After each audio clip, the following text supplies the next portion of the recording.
Yes! Salut tout le monde! Bienvenue au T1, le campus de Magog, le campus de Sherbrooke. Dire pour toute l'équipe, vraiment, je veux remercier toute l'équipe qui s'est démenée pour rendre ça possible ce matin.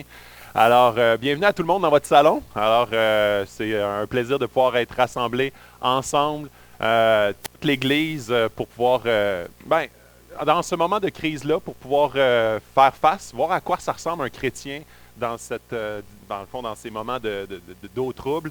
Euh, Comme toute Église qui se respecte, je vais commencer avec un verset.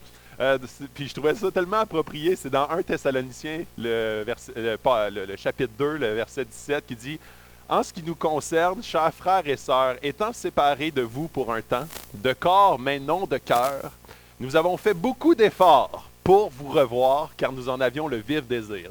Et ce matin, c'est un peu ça. On avait le vif désir d'être ensemble malgré tout, malgré toute cette tempête médiatique, tout ce qui est la situation, la crise, la panique qui s'est un peu, qui s'est comme, qui a fait son entrée au Québec et partout dans le monde. Et dans le fond, on voulait absolument passer la matinée ensemble, d'avoir du temps en famille, d'avoir du temps en église. Et c'est un peu ce qu'on va faire ce matin. J'aimerais juste commencer par quelques annonces avant qu'on commence l'église. Et vous allez voir, c'est un peu à bonne franquette, dans le sens que il va peut-être avoir des bugs techniques. On est en ajustement. On va justement faire beaucoup de rencontres cette semaine pour corriger ces éléments-là, donner le plus de possibilités au plus de monde possible, même ceux qui n'ont pas Facebook, pour pouvoir avoir accès aux liens. Donc, si vous êtes en ce moment branchés avec nous, partagez le lien pour ceux qui n'ont peut-être pas accès, qui n'ont pas vu. Soyez justement, partagez le lien. Likez, commentez. En ce moment, Sébastien, il est justement à répondre à vos commentaires, voir les commentaires tout au courant de la matinée. Donc, ça va être un privilège pour nous, un moment privilégié pour nous de pouvoir passer les quelques prochaines minutes ensemble. Alors, je vais juste commencer avant de lancer. Et ça va être un matin un peu différent, évidemment. On est dans les bureaux à Sherbrooke. Et ça va être un moment un peu plus différent ce matin, mais j'espère qu'on va avoir un moment dans la présence de Dieu. On va avoir un temps de louange juste avec Judy tantôt. Alors, j'aimerais ça qu'on puisse commencer en prière, remettre cette matinée entre les mains de Dieu et qu'on puisse ensemble se connecter à Dieu pour les prochains instants. Oui, Seigneur, on est réunis ce matin en Église. Merci pour la technologie qui nous permet d'être branchés ensemble, mais séparés sans risque de contamination. Dieu, on te remercie parce que tu es un Dieu qui est tellement au-delà, tu es au contrôle, malgré que très souvent on a tendance, on voit les flots, on voit la tempête, on voit la crise. Seigneur, tu es complètement au contrôle. Et ce matin, on veut fixer nos regards sur toi, le Dieu qui est au contrôle, le Dieu 3 fois 5. Le Dieu qui n'est pas surpris par ce qui se passe, n'est pas déstabilisé, mais est complètement en plein contrôle de cette situation.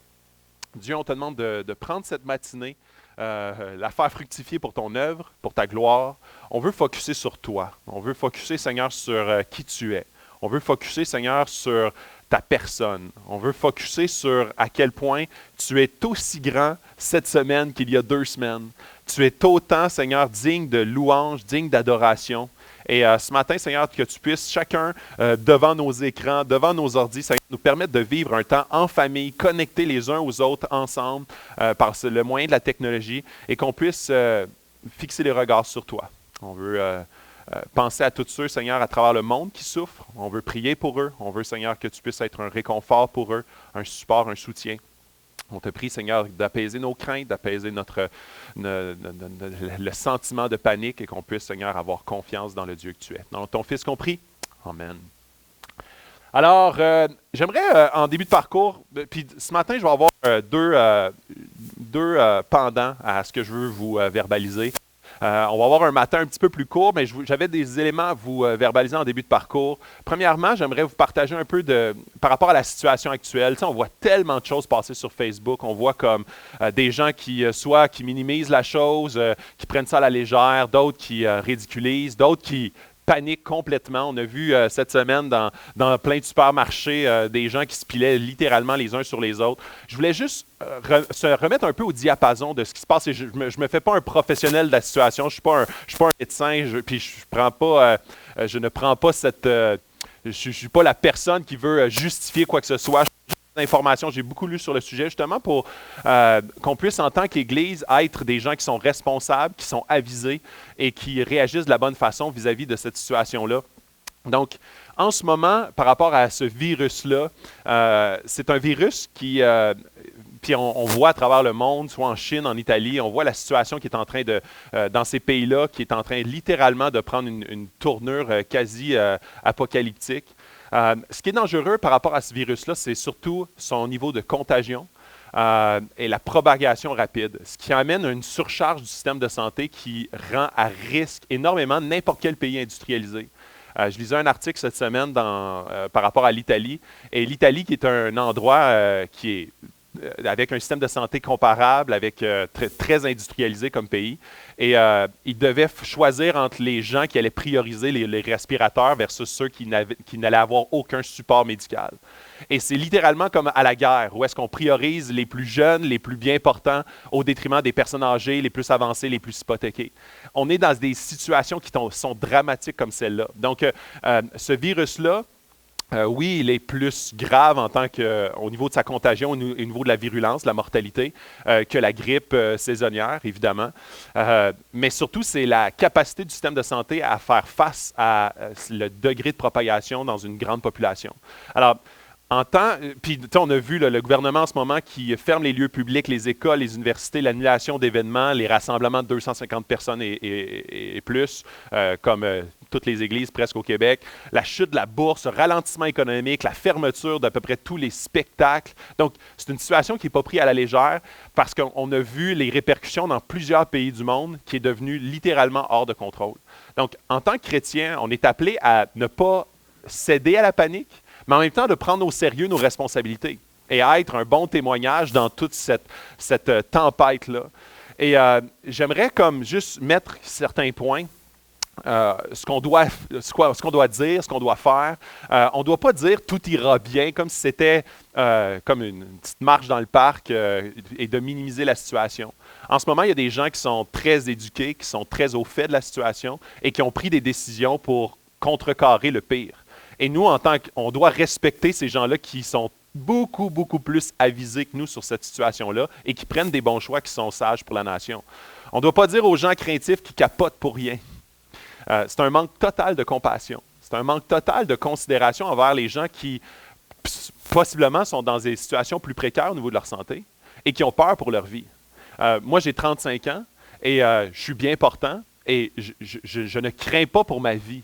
Mais de considérer les gens qui vont être plus anxieux vis-à-vis de cette maladie-là qui pourrait les frapper ou qui pourrait frapper des proches près d'eux, on se doit d'être compassionnel et on se doit surtout de passer à l'action par amour pour tous les gens et toute notre nation.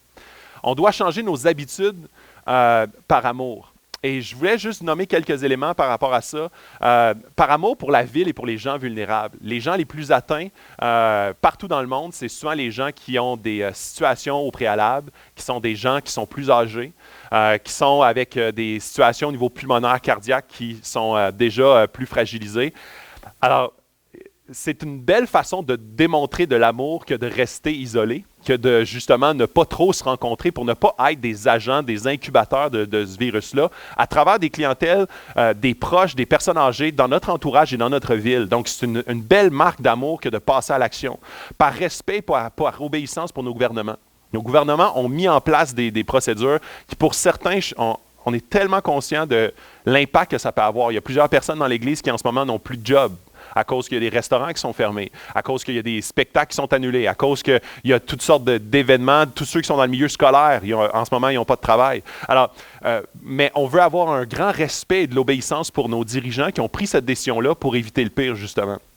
Et par impact pour la diminution de la propagation. Donc, ces trois éléments-là sont des éléments de qu'est-ce qu'on peut faire en tant que chrétien pour réagir à cette crise-là. On doit se préparer sans panique et sans anxiété, justement pour être des témoignages vivants au sein de notre communauté. N'aie pas peur, mais planifie. Puis je vous le dis, là, je ne passerai pas beaucoup de temps là-dessus. Je voulais juste commencer avec des éléments plus techniques, mais par la suite, je voulais qu'on aille un peu plus dans à quoi ça ressemble un chrétien au cœur de la tempête. Mais au niveau de l'hygiène de base, puis je sais que vous avez eu beaucoup d'informations par rapport à ça, mais laver les mains, désinfection des surfaces, éviter le transport en commun, les endroits publics. Même le gouvernement recommande de ne pas se rassembler. Et c'est pour ça qu'au début, on avait dit les groupes connexion devraient écouter le message en ligne ensemble et on s'est rétracté là-dessus parce qu'on peut être juste des agents, des petits incubateurs partout dans la ville qui se rencontrent pour écouter ou assister à l'Église ensemble. Donc, soyez isolés. En ce moment, c'est ce qui fonctionne le plus à travers la planète. Plusieurs endroits qui diminuent beaucoup les contacts sociaux amènent une diminution de la propagation. Isolement social, donc faites du télétravail, diminuez les contacts humains pour une certaine période. Donc, c'est la meilleure façon qu'on peut justement avoir un impact. J'aimerais aussi sensibiliser l'Église par rapport à notre sensibilité aux autres. Et j'aimerais ça faire un appel à l'entraide. Très souvent, notre crainte nous amène aussi à être très centré sur nous et l'impact potentiel sur nous, mais on oublie que d'autres gens peuvent souffrir autour de nous.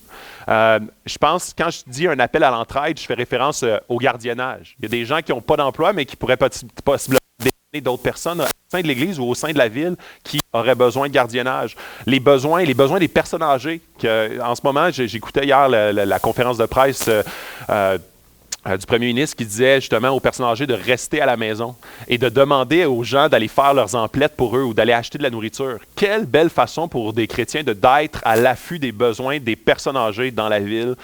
Soyez alerte et sensible à votre entourage, à votre voisinage, à votre rue, pour justement être des gens qui sont pas centrés seulement sur nos nombrils, mais très prêts à passer à l'action pour qu'une crise, une tempête, une situation complètement extraordinaire, extraordinaire dans le fond négative, puisse se transformer en opportunité pour servir et aimer les gens.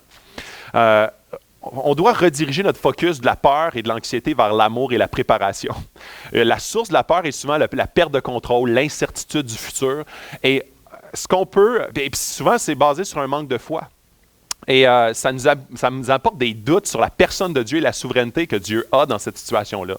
Et ce que je vous encourage, c'est justement de se recentrer sur que Dieu n'est pas pris au dépourvu au gré de cette tempête-là. Il n'est pas comme déstabilisé vis-à-vis de toutes ces tournures d'événements qui peut, au niveau mondial.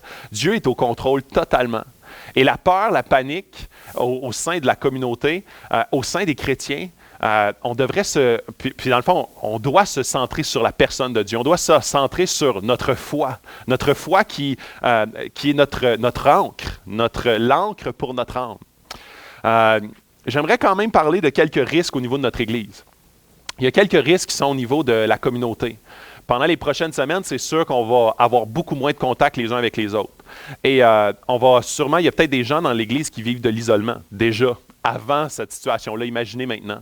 Donc, on doit être conscient de l'isolement de certaines personnes et utiliser nos téléphones, utiliser les plateformes, les médias sociaux. Si vous connaissez des gens qui n'ont pas Facebook ou pas l'Internet, leur lâcher un coup de fil. Ceux qui n'ont pas Facebook, ça va être une belle opportunité pour avoir un compte, même juste pendant peut-être cette période-là, parce que ça va être une façon de rester connectés les uns avec les autres. On va également faire beaucoup d'efforts. On va se rencontrer cette semaine pour voir qu'est-ce qu'on pourrait faire au sein de l'Église pour rester de plus en plus connectés. On avait des idées qui sortaient comme des réunions de prière virtuelles, faire des podcasts, faire des petits vidéos courts pour rester connectés avec l'Église. Donc, on va vous informer qu'est-ce qui va être mis en place justement pour que l'Église puisse ne pas dire, OK, ben pendant un mois, il n'y a pas d'Église. Non, pas du tout. L'Église, c'est pas le dimanche matin. L'Église, c'est tout le temps, toujours. Alors, c'est une belle opportunité pour rester l'Église très active au gré de cette tempête-là. Je voulais parler également de la mobilisation au niveau de la prière.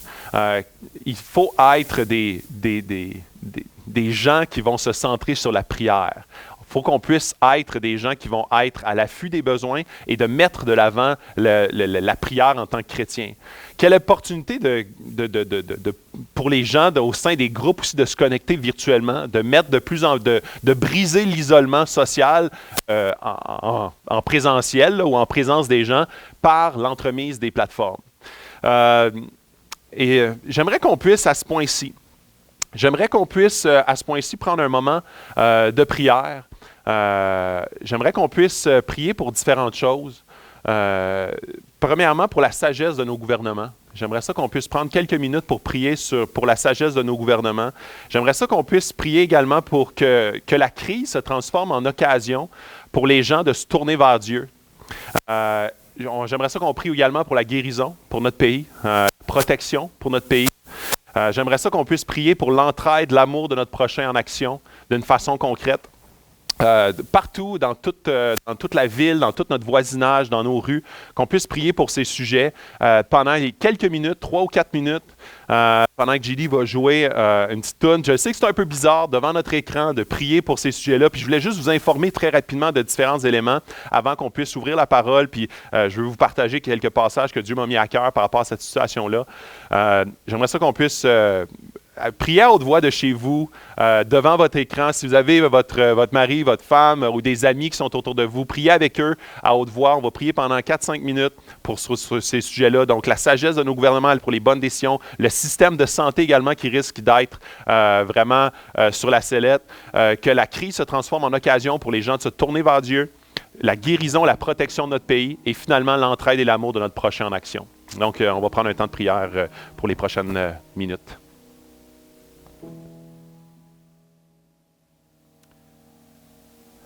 Oui, Seigneur, je veux te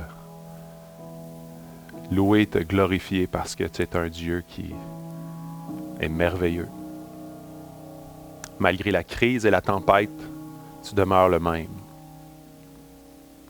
On veut se focusser sur ta personne ce matin. On veut s'attendre à toi. On veut, Seigneur, que tu puisses, Seigneur, nous fortifier notre foi, fortifier notre espérance en toi. On veut s'attendre, Seigneur, que tu as un plan qui est parfait, qui se réalise d'une façon parfaite. Tu es notre bon berger. Tu veilles sur notre âme. Tu nous conduis près des eaux paisibles. Dieu, on te prie que tu puisses pourvoir à la sagesse aux gens qui ont des décisions à prendre. On te prie, Seigneur, que tu puisses continuer à faire ton œuvre. On te prie que cette situation puisse être un moment où est-ce que les gens réalisent à quel point ils sont... que des fois, on a tellement l'impression que la technologie, la science est avancée. Et là, on voit qu'un virus comme ça tourne complètement sans dessous-dessous la Terre au complet. Et Seigneur, que tu puisses faire réaliser à la planète en entier à quel point on est petit, à quel point, Seigneur, on n'est rien, et à quel point, Seigneur, tu es grand. Je te prie, Seigneur, que cette situation puisse concourir à ce que les gens puissent te découvrir, à ce que les gens, Seigneur, puissent se tourner vers toi. Je te prie, Seigneur, pour tous les gens qui peuvent souffrir de ces situations particulières, particulièrement, Seigneur, pour les pertes d'emploi. Je te prie, Seigneur, pour les gens qui vivent de l'insécurité financière au niveau de leur santé, au niveau, Seigneur, de ce qui pourrait se produire dans les prochaines semaines. Je te demande, Seigneur, que tu puisses vraiment faire grandir notre foi, qu'on puisse avoir confiance que tu es au contrôle et que tu gardes ton peuple, que tu gardes, Seigneur, ce pays, que tu veilles sur ce pays. Alors Dieu, fais ton œuvre d'une façon puissante. On s'attend à toi. On s'attend, Seigneur, à la suite. Dans ton Fils compris et pour ta gloire. Amen. J'aimerais j'aimerais ça, si vous avez une Bible pas loin de vous autres, j'aimerais ça vous amener dans un passage. C'est dans Matthieu 14. Et j'avais justement à cœur qu'on lise ce passage-là ensemble, qui fait référence, où je voyais plusieurs parallèles avec la situation qu'on vit actuellement. L'épreuve apporte souvent un test pour indiquer où se trouve notre foi. Où est-ce que notre confiance, en quoi elle repose. Et en ce moment, dans le fond, cette crise-là, ce qu'elle nous démontre, c'est souvent qu'est-ce qui m'apporte de la confiance dans l'avenir, dans ma vie. Souvent, on a très confiance dans nos institutions, on a très confiance dans la médecine, dans la santé, on a très confiance dans la science, on a très confiance dans la technologie. Et quand ça part en vrille, quand on commence à s'inquiéter, quand la personne à côté de nous, capote un peu, puis on l'a vu dans les supermarchés, elle s'achète du papier de toilette à pu finir, ben moi tout, il faut que j'achète du papier de toilette, puis là, ça devient une boule, une espèce de boule de neige de comportement incompréhensible, et l'épreuve, souvent, et la crise nous démontrent en quoi réside notre foi. Et ce passage-là, dans Matthieu 14, le verset 24 à 31, et j'aimerais ça vous le lire. La barque se trouvait déjà au milieu du lac, battue par les vagues car le vent était contraire. Et ça, les disciples sont ensemble et Jésus dit, moi, je vais aller vous rejoindre un peu plus tard. Fait que les disciples commencent à traverser la mer et Jésus, puis là, le vent se lève, la tempête commence à faire rage. Et là, Jésus va les rejoindre un peu plus loin. Fait que la barque se trouvait déjà au milieu du lac, battue par les vagues, car le vent était contraire. À la fin de la nuit, Jésus alla vers eux en marchant sur le lac. Quand les disciples le virent marcher sur le lac, ils furent affolés et dirent « C'est un fantôme !» Et dans leur frayeur, ils poussèrent des cris. Jésus leur dit aussitôt « Rassurez-vous, c'est moi, n'ayez pas peur. » Pierre lui répondit « Seigneur, si c'est toi, ordonne-moi d'aller vers toi sur l'eau. » Jésus lui dit « Viens. » Pierre sortit de la barque et marcha sur l'eau pour aller vers Jésus. Mais voyant que le vent était fort, il eut peur et comme il commençait à s'enfoncer, il s'écria « Seigneur, sauve-moi !» Aussitôt Jésus tendit la main, l'empoigna et lui dit « Homme de peu de foi, pourquoi as-tu douté? » Moi, ce que ça me démontrait, ce passage-là, c'est à quel point la peur devient souvent notre refuge quand il y a une tempête ou de l'incertitude. C'est drôle parce que, dans le fond, c'est des pêcheurs, là, c'est des gens là, qui sont habitués d'être sur l'eau, ils ont déjà vu des tempêtes, fait qu'ils ont déjà vu des crises, ils ont déjà vu des événements similaires, mais là, la tempête commence à les dépasser, et en plus, ils voient quelqu'un s'approcher. Et devant l'inconnu, la panique souvent appogne. Et je trouvais ça vraiment spécial parce que dans ce passage-là, on voit deux choses. On voit la crainte de la crise et la crainte de Jésus. Puis, comment est-ce que je voyais la crainte de Jésus? C'est que très souvent, quand on est dans une petite vie, là, une petite vie bien rangée, une petite vie normale, boulot, dodo, routine, on vient à l'Église, on croit en Jésus, mais c'est un Jésus plus historique. C'est un Jésus qui... on l'a côtoyé, il a fait des affaires assez extraordinaires, mais peut-être pas de là à ce qui marche sur l'eau, là, surtout pas dans une tempête. Comme Jésus, je crois en lui, là, il est capable de guérir quelques personnes là, sur le spot, il est capable de dire des paroles extraordinaires, mais de marcher sur l'eau au cœur de la tempête, wow, je ne connais pas un Jésus qui va jusque-là. Et c'est drôle parce que la première crainte vient du fait que les disciples, quand ils ont vu Jésus, ont dit « OK, je connais un Jésus, puis il me dit que c'est Jésus, puis il dit de ne pas avoir peur, mais je ne pensais pas que Jésus était au contrôle, même au sein de cette tempête-là. Mon Jésus, j'y accordais pas autant de puissance que ça. » Et c'est drôle parce que les disciples sont dans la même situation que nous. Ils croient dans un Jésus, mais un Jésus qui est... OK, là, il se fait c'est sûr que dans cette tempête-là, il est barouetté pas mal, là, puis il perd un peu ses repères. Puis c'est drôle parce que, tu sais, Jésus, c'est soit un grand leader, un homme historique, un gars qui a fait des miracles, un homme de puissance, ou c'est Dieu fait homme. Tu sais, Dieu, là. 3 fois saint, créateur, fait homme. Et c'est comme une nuance c'est une nuance plus ou moins importante dans la vie courante, mais c'est une nuance primordiale dans la crise, dans la tempête, parce que ça change complètement la réaction des disciples.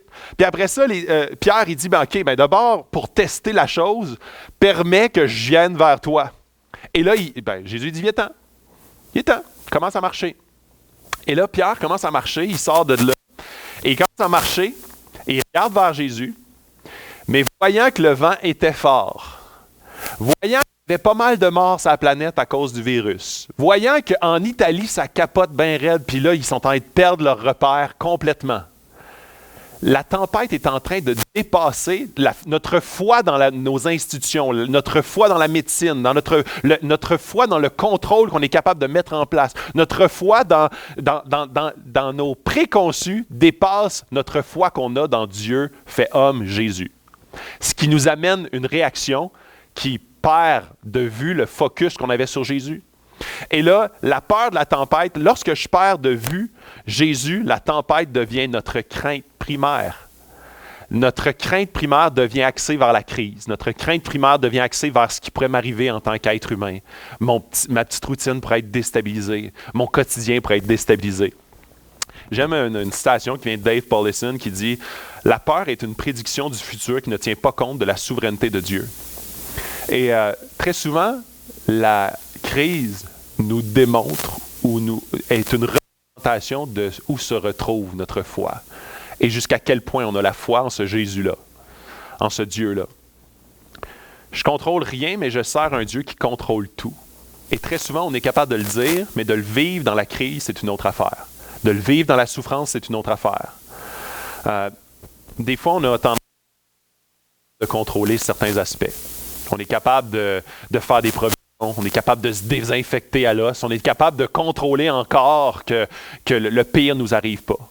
Mais la vraie personne au contrôle, c'est Dieu. Et ça, en tant que chrétien, ça doit être notre pierre d'assise. Ça doit être la chose sur laquelle notre existence repose.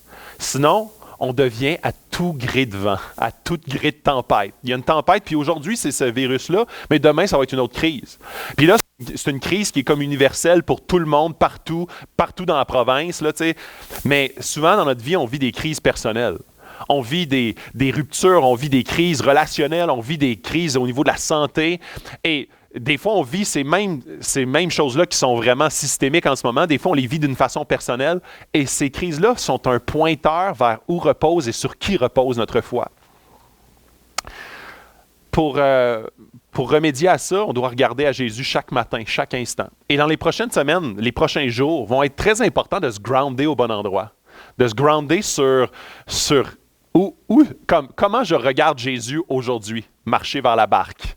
Et est-ce que mon regard est plus fixé sur combien de contaminés il y a au Québec ou Jésus est mon sauveur et mon bon berger? La crainte du futur et du présent, notre perte de santé, tous ces éléments-là qui peuvent nous obnubiler, la perte de notre sécurité financière, notre foi dans notre système faillible ou notre foi dans notre Dieu infaillible. Et ça se peut qu'il y a certaines personnes qui vont être contaminées. Il y a peut-être des gens qui vont mourir. Mais on a passé, sur le campus de Sherbrooke, on a passé une série sur la souffrance quand on a passé justement la série sur 1 Pierre. Et souvent, l'épreuve et la souffrance nous amènent notre foi à être épurée, amènent notre foi à être juste groundée au bon endroit. Et des fois, la routine, tout l'élément de la vie sans épreuves, des fois, ça devient difficile de savoir réellement où se retrouve groundée ma foi. J'aimerais vous amener dans un deuxième passage, dans Philippiens 4. Donc, tournez, vous pouvez prendre vos cellulaires si vous n'avez pas de Bible à côté de vous. Philippiens 4, le verset 6 à 7. Et quoi de plus à propos que ce passage-là? Et, il y a quelques semaines ou mois, j'avais fait un discours sur l'anxiété. Et c'était ce passage-là qu'on avait étudié plus en profondeur. Mais c'est le passage que, moi en tout cas, ce matin, j'ai lu et relu. Parce qu'en tant que chrétien, dans cette lettre-là que Paul adresse aux Philippiens, c'est un appel aux chrétiens à dire, OK, il se peut qu'il se passe des tempêtes et des crises, mais ne vous inquiétez de rien en toute chose. Faites connaître vos besoins à Dieu par des prières et des supplications dans une attitude de reconnaissance. Et la paix de Dieu qui dépasse tout ce que l'on peut comprendre gardera votre cœur et vos pensées en Jésus. Inquiétez-vous de rien. Ah, c'est facile à dire quand ça va bien, puis quand on n'a pas cette espèce d'épée de Damoclès au-dessus de nos têtes. Mais beaucoup plus difficile quand la crise est à nos portes. Ne vous inquiétez de rien, mais en toute chose. Et ça, c'est une directive pour les chrétiens. C'est une directive à dire, OK, je ne dois pas m'inquiéter. Donc, pour ce faire, comment faire pour ne pas m'inquiéter? En toute chose, faites connaître vos inquiétudes, vos besoins émotionnels, vos besoins physiques à Dieu, par des prières, des supplications, dans une attitude de reconnaissance. Ça veut dire que la reconnaissance, ça veut dire merci Dieu, parce que même dans la souffrance, je peux être reconnaissant du fait que je te connaisse. Même dans la souffrance et la crise, même si je perds mon emploi, même si je perds des éléments ou des assises de sécurité, je sais que tu es mon bon berger, je sais que tu es au contrôle, je sais que tu es un Dieu souverain. Et la paix de Dieu, puis ça c'est le spot ça c'est le résultat de cette discipline-là en tant que chrétien. Et la paix de Dieu qui dépasse tout ce que l'on peut comprendre. Et la paix de Dieu, la paix d'un chrétien, est incompréhensible pour tous les autres êtres humains qui ne mettent pas leur foi en Dieu. Parce que c'est quelque chose que l'Esprit qui est en dedans de nous produit, qui dépasse tout ce que l'on peut comprendre, gardera votre cœur et vos pensées. Notre cœur, c'est notre aspect émotionnel. Gardera justement que notre émotionnel prenne le dessus. Et vos pensées, notre rationnel. Il y a deux types de personnes dans la société. Il y a des gens qui vont être très anxieux, avoir de la peur, avoir comme tous des symptômes physiques. Et il y a des gens qui vont être très rationnels. Puis là, ils voient ça, puis là, ils essaient de déjouer le virus. Mais Dieu, ce qu'il veut en premier, c'est pas qu'on mette notre foi dans ce qu'on est capable en tant qu'être humain, mais ce que lui est capable en tant que Dieu. Et ça, c'est la clé. C'est de mettre notre confiance en Dieu. Ça veut dire que peu importe ce qui se passe dans notre pays, même si on vit une crise comme celle en Italie ou en Chine, peu importe ce qui se passe, notre refuge, il est en Dieu et non pas dans ce que l'humain peut réaliser ou réussir à contrôler. Le remède à notre inquiétude est de regarder à Dieu et lui remettre nos à Dieu continuellement, chaque matin, chaque instant. Et c'est pour ça que je vous encourage dans les prochaines semaines, les prochains jours, à justement pas vous isoler, pas laisser place à la crainte, mais laisser place à la foi, à laisser place à une discipline de m'inquiéter de rien et en toute chose de faire connaître à Dieu mes craintes, de faire connaître à Dieu mes besoins, de faire connaître à Dieu ce qu'en ce moment, en tant qu'humain, je suis en train de glisser, parce que je veux que sa paix envahisse mon âme, je veux que sa paix m'envahisse, que son esprit puisse parler à mon âme pour que de plus en plus, qu'il garde mon cœur et mes pensées en Jésus. Et je veux finir avec un dernier passage. Dans 2 Timothée 1, 7, j'invite à tourner avec moi. 2 Timothée 1, 7. Car ce n'est pas un esprit de timidité, de lâcheté ou de défaitisme que Dieu nous a donné, mais un esprit de courage, d'amour et d'enthousiasme. C'est un esprit actif et aimant qui nous rend forts et capables d'aimer. Il nous donne un jugement sain et une parfaite maîtrise de nous-mêmes. Et je veux attirer votre attention sur ce n'est pas un esprit de timidité, de lâcheté ou de défaitisme. Et des fois, devant la crise probable, les gens qui sont plus négatifs ou défaitistes vont regarder ça et dire « OK, qu'est-ce qui va se passer? » Dieu ne nous a pas donné cet esprit-là de défaitisme, même dans la crise, même dans l'épreuve. Il nous a donné un esprit de courage, d'amour et d'enthousiasme. Pourquoi? Parce que ma foi réside en Dieu et non pas dans les circonstances. C'est un esprit actif et aimant. Et je trouvais ça tellement puissant que Dieu nous appelle à être actifs, pas juste à être passifs et minimiser la chose. Il nous appelle à être actifs et aimants. Il nous appelle à être en action parce qu'une crise est une grande opportunité pour être en action dans la ville, de pouvoir focusser sur être aimant envers les gens qui nous entourent, envers les besoins, de ne pas être épeuré outre mesure parce que notre foi est en Dieu, mais d'être actif également. Et regardez ça dans le passage qui nous rend forts et capables d'aimer. Ça nous rend capable d'aimer. Ça nous rend capable parce qu'on n'est plus centré sur nous, on est centré sur les autres. Parce que notre relation avec Dieu, notre ancrage vertical nous amène à un amour horizontal. Il nous donne un jugement sain. Donc, je vous invite, parce que je vois tellement de choses circuler sur les réseaux sociaux, pour soit l'un ou l'autre, soit minimiser ou soit paniquer. Mais Dieu nous donne, à cause d'un esprit de courage, et non pas de défaitisme, il nous donne de l'amour et de l'enthousiasme pour l'avenir parce que Dieu est au contrôle. Il nous donne un jugement sain. On est capable d'avoir un jugement sain des circonstances et de ce qui se passe en réalité et une parfaite maîtrise de nous-mêmes pour ne pas laisser la panique nous envahir, mais non plus minimiser la chose puis de dire bah, « de toute façon, je suis jeune puis je ne suis pas très à risque de mourir ». On veut avoir un amour altruiste pour notre ville, pour les gens vulnérables, pour ce qui va se passer dans les prochaines semaines. Et Dieu, on est appelé à être ces chrétiens-là qui sont aimants parce qu'ils sont groundés verticalement à leur Dieu. je veux terminer avec quelque chose, je ne sais pas si vous l'avez tous lu, mais vous irez sur la communauté Acts 21. Simon Durocher a posté un peu un petit mot de témoignage que je trouvais tellement pertinent, justement, sur la confiance en Dieu, sur notre réaction vis-à-vis de cette crise-là. Et il racontait un peu un témoignage personnel, puis vous irez le lire, c'est super édifiant. Et je trouvais ça tellement bon parce que à la fin, il mentionnait comment est-ce que Jésus sur la croix, s'il y avait un moment où est-ce que ses disciples et les gens autour pensaient que Dieu avait perdu le contrôle, c'était bien quand Jésus était sur la croix. Ses disciples même savaient tout sauver. Eux autres étaient comme, OK, notre maître, notre sauveur, qu'on pensait qu'il allait faire des grandes choses, il est en train de mourir. Ses disciples, ils ont tous fui, de la part Jean. Et là, puis Pierre l'a renié 3 fois, puis les autres disciples sont partis. Et le moment où est-ce que on aurait eu le plus tendance à croire que Dieu avait perdu le contrôle, Dieu avait jamais eu autant le contrôle que dans ce moment-là. Parce que lui, son objectif à Dieu n'était pas la non-mort de Jésus, c'était de sauver l'humanité de ses péchés.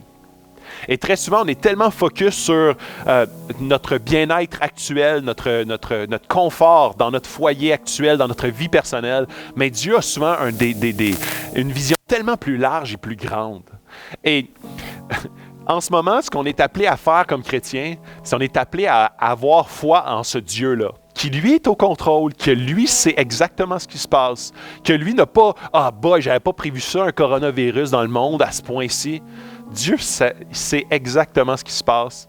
Dieu peut utiliser l'épreuve pour le tourner à son avantage. Ma prière, c'est que Dieu utilise justement cette situation-là pour amener des gens à se tourner vers lui. Que les gens, où est-ce qu'aujourd'hui, tu sais, comme il y a quelques années, les gens souvent mettaient leur foi dans des déités quelconques parce qu'il n'y avait pas autant de connaissances. Et aujourd'hui, les gens mettent leur foi dans la science et dans la santé, dans la médecine, dans nos connaissances en tant qu'être humain. Et je pense que c'est une belle opportunité pour voir à quel point on est petit, à quel point l'être humain n'a pas le contrôle sur son existence. Un petit virus qui tourne la Terre complètement à l'envers nous démontre à quel point l'être humain est minuscule dans cet univers que Dieu a créé et que Dieu, lui, contrôle. Et je veux vous inviter en tant qu'Église à ne pas penser que l'Église en ce moment est arrêtée. L'Église n'a jamais été plus vivante que maintenant. L'Église, pas parce qu'on ne peut pas se rassembler un dimanche que l'Église est morte ou que l'Église est comme en stand-by, pas du tout. L'Église est appelée, puis c'est une opportunité de sortir davantage, d'être de plus en plus en action dans la ville plutôt qu'être en action dans le bâtiment. C'est une opportunité. Donc, l'Église, Acts 21, n'est pas arrêtée, n'est pas en stand-by, n'est pas sur on est dans l'attente, on n'est pas comme en patience. Non, non. Dieu veut nous utiliser en ce moment dans notre environnement. En ce moment, vous êtes avec vos familles, vous êtes en isolement chez vous, vous êtes un outil puissant entre les mains de Dieu par l'entremise de la prière, par l'entremise de la technologie. Vous êtes un outil puissant en ce moment que vous avez l'occasion d'être. C'est un moment aussi pour vous d'être une retraite spirituelle. Donc, voyez-le comme un privilège. Il y a des gens qui en ce moment sont confinés puis trouvent ça tellement difficile parce qu'ils sont des extravertis. C'est un privilège de se connecter avec Dieu. Donc, voyez-le comme une opportunité. Les rassemblements sont arrêtés, mais pas l'Église. Et l'Église va perdurer. L'Église, je prie que ça puisse être même un vent de fraîcheur pour l'Église. Que l'Église puisse continuer d'évoluer, que les gens puissent ne pas se reposer sur les pasteurs, sur l'organisation, sur l'institution pour les tenir connectés avec Dieu, non. Que les gens puissent se reposer sur Dieu et leur connexion, que les gens puissent retourner à la parole, à la lecture, à la prière, à des moments de connexion avec Dieu.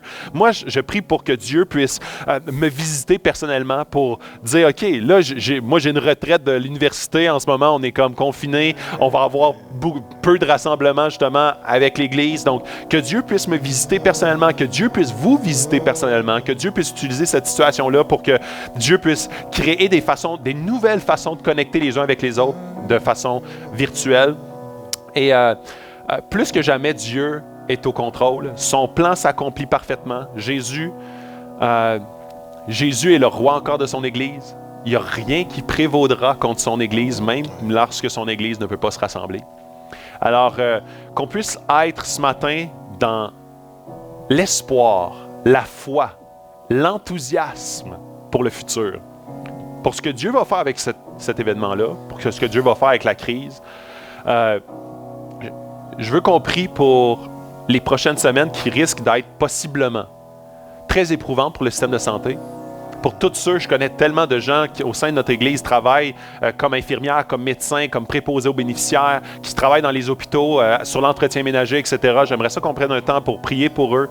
J'aimerais ça qu'on prie pour également particulièrement les gens qui sont les clientèles vulnérables, qui risquent d'être touchés dans les prochaines semaines. Que Dieu puisse se faire connaître à eux, que Dieu les protège, que Dieu les guérisse, qu'on puisse être une Église en prière, que cette situation nous amène juste plus sur nos genoux et qu'on puisse faire confiance à ce que Dieu a dans son plan. C'est ce que j'avais pour vous ce matin. J'aimerais terminer en prière et par la suite, on va passer un temps de louange avec JD. Et je sais que pour certains, ça risque peut-être d'être un peu awkward de chanter devant votre écran avec une personne qui vous écoute. Si vous êtes dans une chambre toute seule, soyez pas gênés. On est en famille. Il n'y a personne qui vous entend pour une fois. Quand vous êtes à l'église et vous chantez mal, la personne en arrière de vous vous entend très bien. Là, vous êtes tout seul chez vous. Donc, c'est une belle opportunité pour chanter avec JD. On va avoir 2 chants pour connecter avec Dieu, pour juste se remettre, avoir espoir dans ce Dieu-là, se refocuser sur la personne de Dieu. C'est notre but ce matin. Donc, je veux finir en prière et par la suite, on va adorer notre Dieu. Oui, Dieu, merci parce que tu es un Dieu qui est puissant, qui est au contrôle. Et merci pour ta parole, premièrement. Merci parce que ta parole nous enseigne que dans la tempête, tu es un Dieu qui est complètement... tu es capable de dire à la tempête, tais-toi. Tu es capable de dire à Pierre, tu peux marcher sur l'eau, mon ami. Tu es capable de faire ce que tu veux, où tu veux, quand tu veux, avec qui tu veux. Et Dieu, c'est en toi qu'on croit. C'est dans ce Dieu-là et ce niveau de puissance-là qu'on croit. On croit, Seigneur, que cette crise-là n'est aucunement déstabilisante pour le Dieu de l'univers. On croit, Seigneur, que cette crise-là peut être littéralement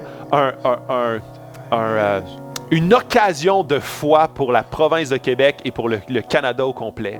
On te prie, Seigneur, que cette situation-là amène des gens à genoux dans une conversion de s'en remettre à toi. On te prie, Seigneur, que cette situation puisse amener des gens à prendre conscience à quel point ils sont des êtres humains faillibles et une foi dans la science, une foi dans la médecine n'est pas suffisante. On te prie que tous ces gens-là puissent mettre leur foi dans le Dieu de l'univers. On te prie, Seigneur, que ces gens-là se tournent vers toi en humilité, que l'être humain puisse être humilié devant ta gloire suprême. On te prie, Seigneur, pour tout notre système de santé. On te demande, Seigneur, que tu puisses apporter courage, persévérance à tous ces employés qui risquent d'être sollicités dans les prochaines semaines. On te prie, Seigneur, pour sagesse. On te prie pour énergie, que tu puisses leur donner, Seigneur, parce qu'ils risquent d'avoir beaucoup de travail. On te prie, Seigneur, pour leur protection également vis-à-vis du virus. On te prie, Seigneur, pour toutes les clientèles vulnérables, les gens qui sont déjà avec des systèmes immunitaires affaiblis, les personnes âgées. On te prie, Seigneur, pour leur protection, pour leur salut, pour leur foi en toi. Seigneur, le Québec a abandonné, il y a quelques années, la majorité des Québécois ont abandonné la foi, ont abandonné, Seigneur, de te suivre. On te prie, Seigneur, que cette crise puisse être un instigateur de foi dans le Québec. On te prie, Seigneur, que ça amène un désir de te découvrir, un désir, Seigneur, de te rechercher. Donne une soif aux Québécois de trouver le seul vrai Dieu, le Dieu qui n'est pas déstabilisé par ce coronavirus, mais qui veut utiliser cette situation-là pour se faire connaître aux êtres humains. C'est en ton Fils qu'on prie et pour ta gloire. Amen. On peut s'adorer notre Dieu maintenant. Yes. Toi, la parole, Jésus.